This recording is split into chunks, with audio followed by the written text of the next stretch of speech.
Right, my name is Jim Meehan. I head up product at Augtera, and just to wrap up here, we wanted to spend a little bit of time on roadmap and your feedback. So I guess I would call this a prospective roadmap. Most of these are items that we are thinking about and trying to decide if it's a direction to proceed in. Although some are like continued ML algorithm and model development, like that's going to be part of every roadmap I write for the next N years probably, because it's a core part of our technology. So, one key area for us, we have a couple of strong integrations with things like ServiceNow and Slack, but these aren't integrations that take direct actions on the network. But we are interested in talking to customers about types of events or classes of events where they would feel comfortable having Augtera detections immediately trigger, or with operator approval, trigger actions like shutting down ports or installing rules or what have you. We are thinking about deeper integration with cloud metadata. So different cloud providers have different amounts of metadata in their flow logs, for example. But to get the additional metadata, we might want to scrape APIs to associate application names or tags or other types of things that you have provisioned in the cloud that we don't get in flow log data directly.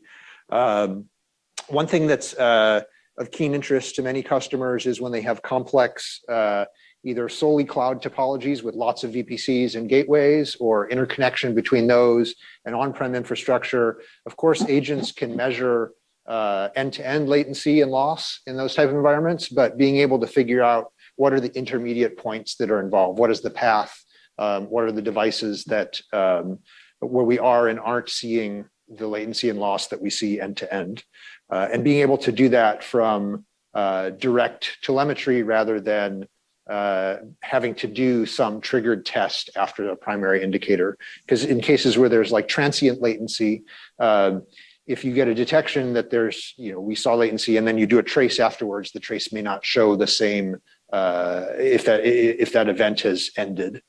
Data center integration, overlaying anomaly views onto, John showed you overlaid onto topology, but overlaying that onto geo or path type of views where you have markers on a map that show you problem counts per location.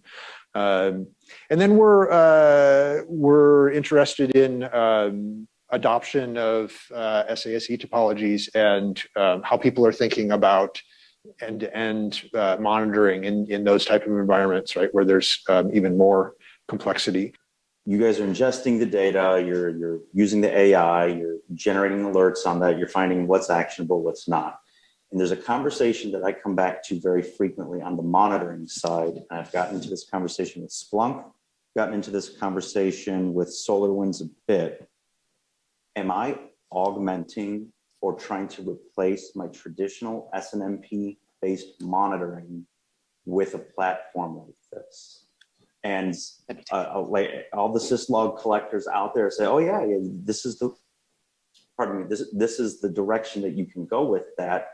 But I've never been able to strike that right chord, because it seems like that the syslog-based monitoring of events like that they happen so rapid fire, and they're so, because they're real time, they're so prone to failing back and forth. Like if we're looking at a flapping type situation, are you able to break through that and say, yes, we believe we've got a platform here that can genuinely replace your Snmp-based monitoring, or is there still going to be? No, the answer is absolutely yes. Actually, the proof is in the pudding. We have a very, very large-scale customer. We've got actually several who have done this, but this one is close to what you said, because they deployed us. When they deployed us, they did not replace their traditional monitoring. They used us in the beginning only for syslog. Then they, and anomaly detection. Then they replaced their Snmp with us. So one thing we didn't get into today, we didn't have time. We have very sophisticated Snmp techs. I know it sounds weird. Sophisticated and Snmp, they don't go together, right? But why do I say that? Because we can poll about a 15,000 switch network with less than 10 polars, very lightweight. And we can learn your SNMP devices through a REST API. We can learn all the maintenance, all the metadata Bhupesh talked about, and we can do everything else. So short answer is we have broken through that in production at very large scale. So then, so you're talking about the SNMP there. So if I start enabling this platform to speak to my devices through SNMP, then are you using both of those data points to inform? SNMP and syslog you meant, right? Yes. Yeah, in the same platform, exact same platform. The way our ingestion stack is done, it's microservices based. So we have a service for SNMP, a different one for syslog, different one for SFlow, IPFix, gRPC, you name it. Each can scale horizontally. All of that data feeds into the same platform that we've shown you today. And you can slice and dice that data in the same platform across all those data sources and correlate and do anomaly detection on it. And you've got a choice. Either you can send a syslog, for example, from your forwarders, for that matter, from Splunk. SNMP, it turns out that for SNMP metric polling, the older tools which exist in the market do a fairly poor job of exposing APIs the right way. So we find that our customers, typically, if they use us for SNMP data, either they feed it to us from their data lakes, or they have us poll the network directly. And we have a very hardened tech for polling network at scale. You can break through to those engineers. You'll pry this out of my cold dead hands, my SNMP monitor. You've been able to break through that. Yeah, we've been able to. Actually, they come to us and say they want to do it. I mean, there's a product side to that, and there's an organizational side to that, right? So, but yeah, I mean, I think from a product perspective, like that's the even organizational, because what happens is once they start using and seeing our product, they go, we want to break through it too, right? Oh, yeah, but it's a journey though. Yeah. So I kind of have a follow on to him, because I don't know that you might have answered exactly what I was trying to get out of his question, which is, if I've got an SNMP set of logs, like say, power distribution failure for like a PoE switch, and there are a set of syslogs for that maybe we learned via 0 day. But there's also metrics that come off the box, and in some cases, maybe those metrics aren't even exposed in SNMP for reasons.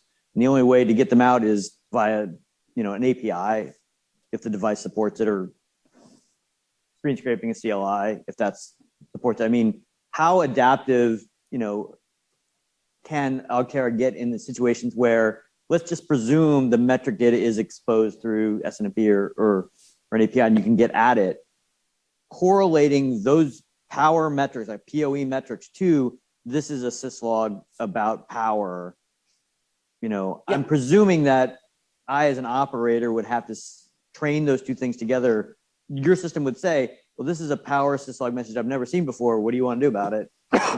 But how do I how would I do that? Or is the system intelligent enough to go word power? Maybe these things have something to do with each other. I understand the vocabulary is similar enough. See, if you remember, it's been 2 hours of very intense discussions.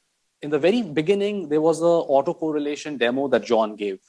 And that autocorrelation demo tied together SNMP traps, syslog, and SNMP metric polling, 3 data sources, and created this one incident with, I don't know, like 40 some events. So yes, we understand multiple data sources, and you can do both auto and assisted correlation on it. Absolutely. I mean, that's a core functionality of what we have. All the things we showed today, right?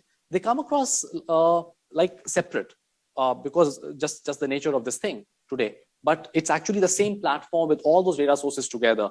John's demo, which was in the first 30 minutes, was the only place today where we showed all those things coming together. Yeah. So what I'm kind of picking at is do I, as an operator or a buyer of this product, have the ability to do that, or do I have to go to Augtera and say, hey, these are the signals that I've got. In your next version of code, you have to tie these things together for me.